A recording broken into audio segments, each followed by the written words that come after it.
Siyanamkela Avalanche of Grace, igama lam ndithenjiwe. Molweni, sifunda kwincwadi kaSamuel wesibini namhlanje isahluko sethoba. Siza nelizwi lenkuthazo kwindlela yakho yokholo. Siza kuqala kwivesi yesithathu.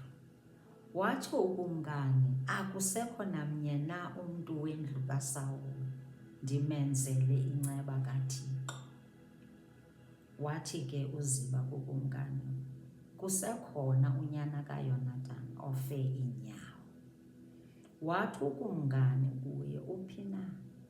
Wathi uZiba kukumkani, nankuya endlwini kaMakiri, unyana kaAmiyeli eLo-Debhari. Wathumela ke ukumkani uDavide, wamthabatha endlwini kaMakiri, unyana kaAmiyeli eLo-Debhari. 6. Weza uMefibhoshethi, unyana kaYonatani, unyana kaSawuli, kuDavide, wawa ngobuso waqubula. Wathi uDavide, Mefibhoshethi. Wathi ke yena, nanku lo mkhonzi wakho. 7. Wathi uDavide kuye, musa ukoyika, ngokuba ndiya kukwenzela inceba ngenene ngenxa kaYonatani uyihlo. Ndikubuyisele onke amasimi kaSawuli uyihlo, wena udle isonka etafileni yam ngamaxesha onke. 8. Waqubuda wathi umkhonzi wakho, uyintoni na ukuba uyibheke inja efileyo enjengamnje?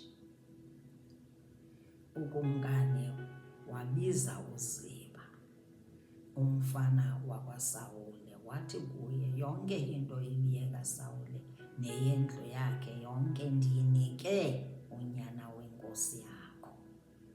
Verse 10. Uze umlimele umhlaba wena noonyana bakho nabakhonzi bakho, umzisele abe nokudla unyana wenkosi yakho adle.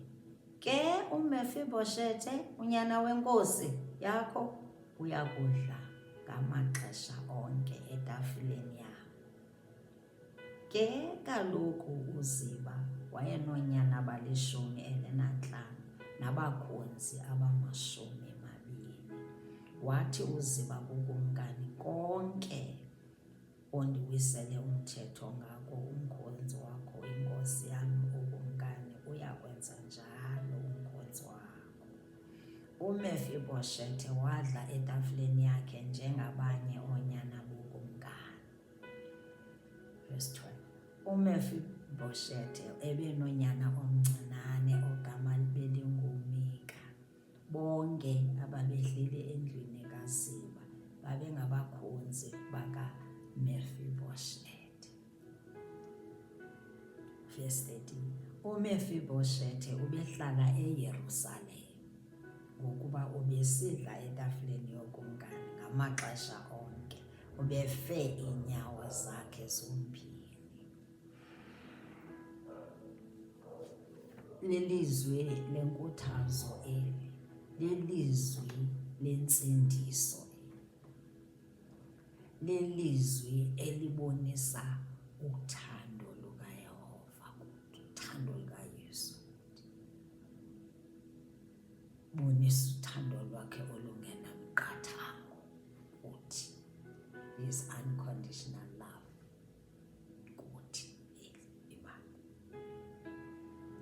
Ngoba sikhumbule ukuba wasilanda kwilondeba ngelondeba,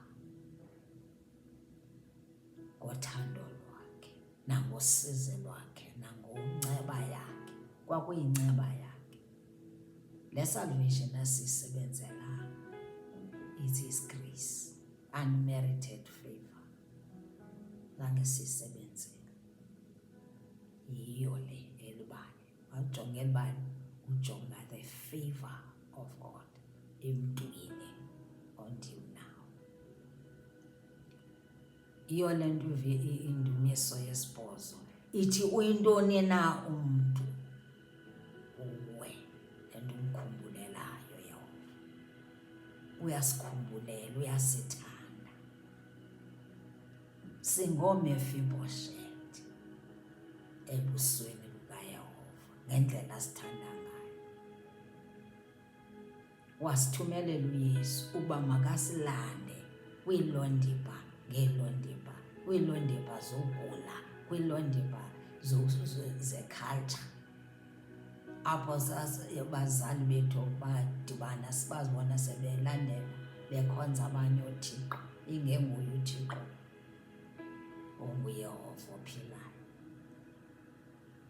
Our ancestors, kwiilondiba our ancestors zethu ezazithathe i-wrong choices, zadibana nathi iingxaki ngeengxaki esijongene nazo, kodwa uYesu ngothando lwakhe wasilanda. Ibonisa elibali the track record of God, the good track record yakhe, ukuthi nje naye we can trust, we can rely on him. He's a God of justice. Akukhathalisekile noba ukweyiphi ingxaki namhlanje, buya uyayazi loo ndiba okuyo, noba ubusomyekile sowubuyele emva, eli ilizwi liyakubiza, ngoba abantu zange bamkhumbule uSawule nendlu kaSawule nabantwana bakhe nabazukulu. Abantwana bakhe ewe bafa, kodwa zange kube khona umntu okhumbulayo ukuthi ukhona umntu o-related kuye. Kodwa uYehova wakhumbula, uyasikhumbulela, uyasikhumbula. Wathi kuDavide, wasebenzisa uDavide ukumkani.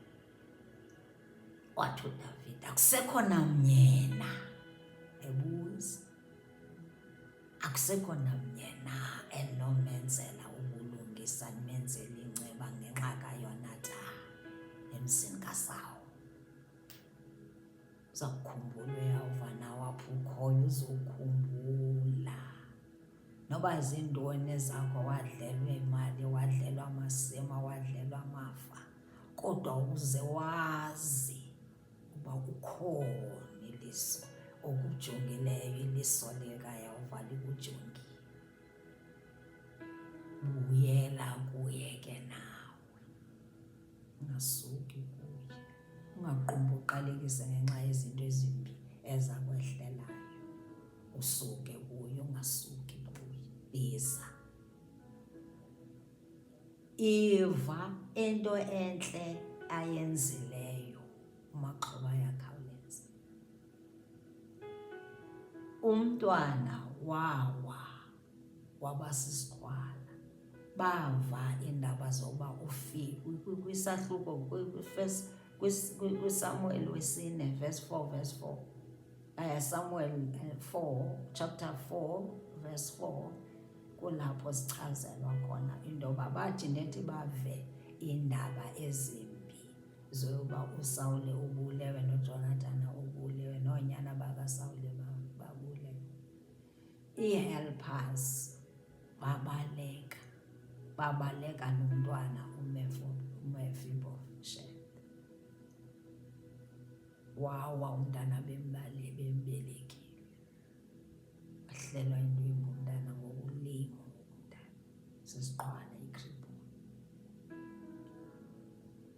Baya naye phi? eLondeba, kwindawo eyomileyo, kwindawo eyontlupheko, indawo egcwele isono. Apho kwintlupheko kome khona ugcwele nje isono, kodwa uYehova ngothando lwakhe wamkhumbulela umntwana wasebukhosini. Umntana wasebukhosini lona wamkhumbulela uba makahamba yolandwa. Bamlanda ke, wafumana onke amafa wakhe. Davide ukumkani watsho wathi, nje wonke la mafa wakho kaSawule ngawakho. Wathi wena uzawuyawudla endlini yam yonke imihla. Asisithi na aba, sithi aba sithi we are in heavenly places with Jesus. Waselanda. Vuma manawo. Yamkela uYesu. Ngokholo thina we are on the right hand in heavenly places. Far above all the principalities and powers of darkness. Salvation ilibali lilobonisa uthando lukaYehova olungena miqathango. The God of justice wathi nanga amasimi onke ngawakho. Wathi wawugqiba wayoxelela uZiba kaloku ebesetshile wathi njena ikhona. Mhlawumbi uZiba wayesezixelele nje ukuthi nje akaze uyawulandwa uMefiboshethi. Nguye ozawufumana lamafa. Wayesejonge uMefiboshethi njengomuntu osisiqhwala. Wathi hayi nanku yaye elwandini. Kanti umkani uzawuthamba nomlanda. That's our God. Akakhatha noba sekwesiphini isinyakanyaka. Wathamba nomlanda. Unawe noba ukwiphi nenqa. Unawe. Buyela kuwe. Akakulahlanga yena, nguwe omlahlileyo. Walandwa. Wathi wena Ziba nansi ibosi yakho. Mefiboshethi nawe ibosi yakho. Uziwenze sure ukuthi uyamlimela, wenze sure ukuthi uyadla kokukudla endlini yakhe, yonke into be in order. God of order. Xelela umngane. Wathi njena unze sure ukuthi niyamlimela, nimenzele, namklinela, namphekela, nenza yonke into ngendlela eqondile. Wathi kodwa yena uzawudla endlini yokumngane, ungomnye wonyana bokumngane yonke imihla. Wathi wawugqiba wamkhupha elondeni. Wayohlala eYerusalema. Akajonganga ukuba usisiqhwale senjani. Akajonganga ukuba njena ukhulele kwindawo enjani. Ngoba ukhulele kulaa londi, kodwa isandla sakhe sothando samlanda. Ahlala eYerusalema ukwenzela into ukuthi azayodla nokumngane yonke imihla. Thando lwakhe olo.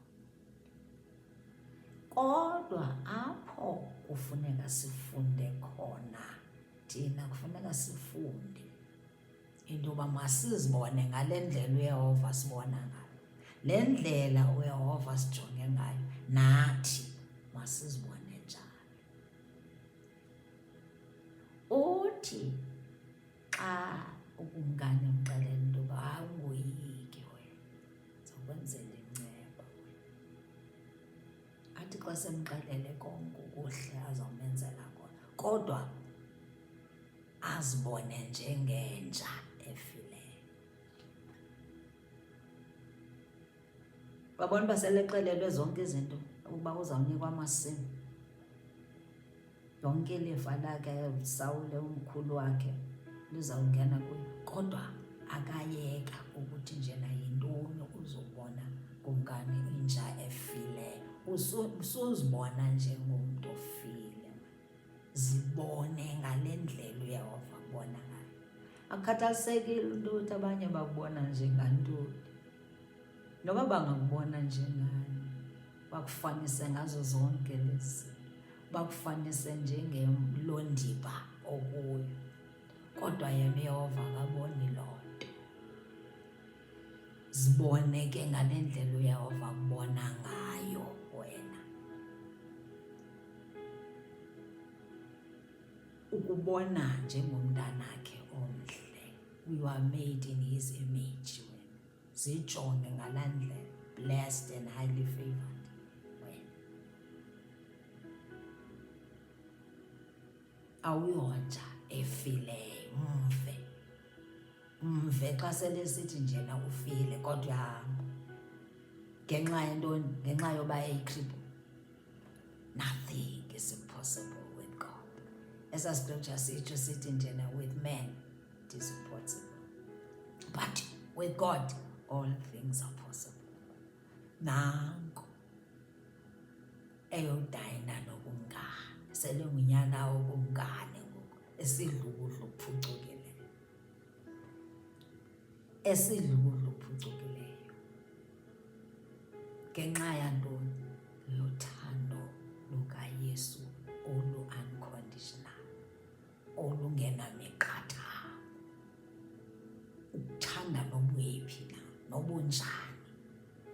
Hlala namhlanje usazi ukuthi ukuthanda kakhulu uYesu Kristu. Ncede namhlanje, make up your mind, wamkele uYesu Kristu.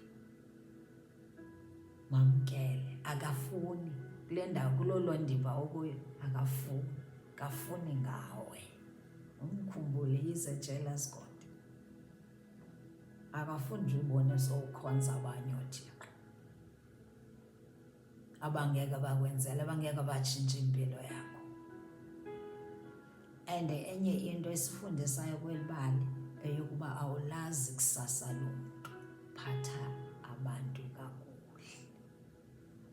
Noziba wayengayazi into ukuthi nje uMefiboshethi ngaba yibhosi yakhe, kwanza ngayazi loo nto. Fune uhambe kancinci kwindawo enoYehova, umoyike uYehova, umoyike. Ukumoyika kutsho ntoni? Umhloniphe, umbeke phambili kuwe. Sewungabeki wena esiXhosa ukuthi nje hayi ndim uhlakaniphe, ngoba ixesha elinintsi thina sisijonga izinto as if sithi sibe uYehova emva. Beka yena phambili, kungenxa yakhe. Kweli bali ayingoDavide osemasimbeke phambili, uThixo kaDavide omthumileyo kuMefiboshethi. Beka yena phambili, uYehova umoyike uYehova.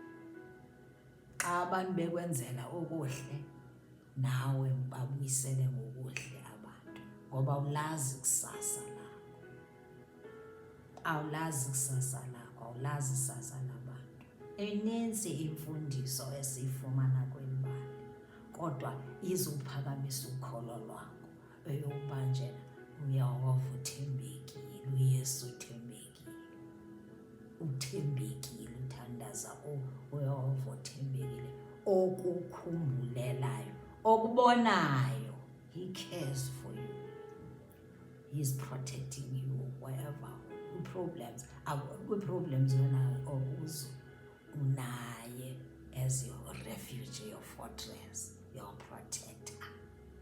He's preserving you. Utshilo wathi ndizawusoloko ndenani, soze ndimlahle, soze ndimshiye. Akozeli, akalali umgcini kaIsrael. Ungaphelelwa lukholo lwakho, ungaphelelwa luthando. Cela ukholo lwakho namhlanje womelele namhlanje kweli bali likaMefiboshethi.